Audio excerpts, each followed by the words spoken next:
Hello, good morning everyone. কেমন আছেন আপনারা সবাই? আশা করি অনেক ভালো আছেন। সকালবেলা আপনাদের স্বাগত জানাচ্ছি আবার একটি নতুন ব্লগে। আজকে হচ্ছে পৌরা অষ্টমী বা পড়ুয়া অষ্টমী, মানে বাড়ির যত বড় ছেলে মেয়ে আছে সবাইকে আজকে পুজো করা হবে। আর ওই জন্যই মা সকাল সকাল সব কিছু নিয়ে রেডি করে বসে গিয়েছিল। এই যে গোবরটা দেখছেন, এটাও কিন্তু কোনো গরুর সবথেকে বড় যে বাছুর তার থেকে কিন্তু তৈরি করা হয়। আর এইগুলো যেগুলো দিয়েছে এগুলোকে উনকি বলে।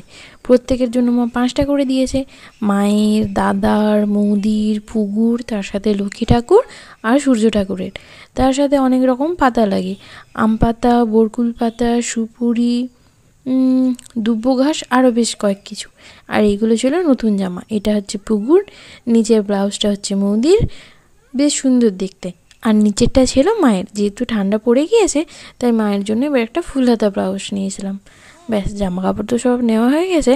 মা ওদিকে পুজো আচ্ছা করছিল, কারণ আজকে লক্ষ্মী পুজো হবে, তারপরে ঘরের ঠাকুরের পুজো, তারপরে এই পুজোটা বিশেষ করে কিন্তু আমাদের পূর্ব মেদিনীপুর আর উড়িষ্যার দিকে খুব নাম করা।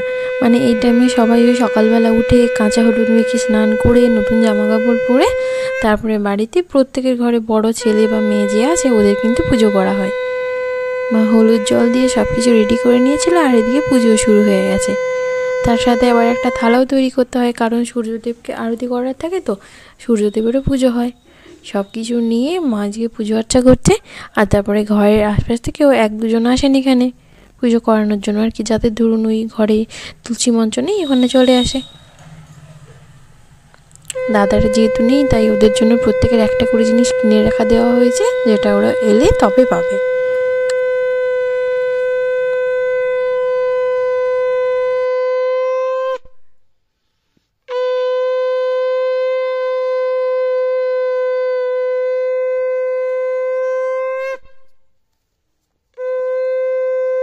চলুন, পুজো তো কমপ্লিট হয়ে গেছে, এরপরে শুধু সূর্যদেবের আরতিটা বাকি ছিল। ব্যাস, এটা হলেই পুজো কমপ্লিট। তারপরে আমরা যাবো প্রসাদ খেতে।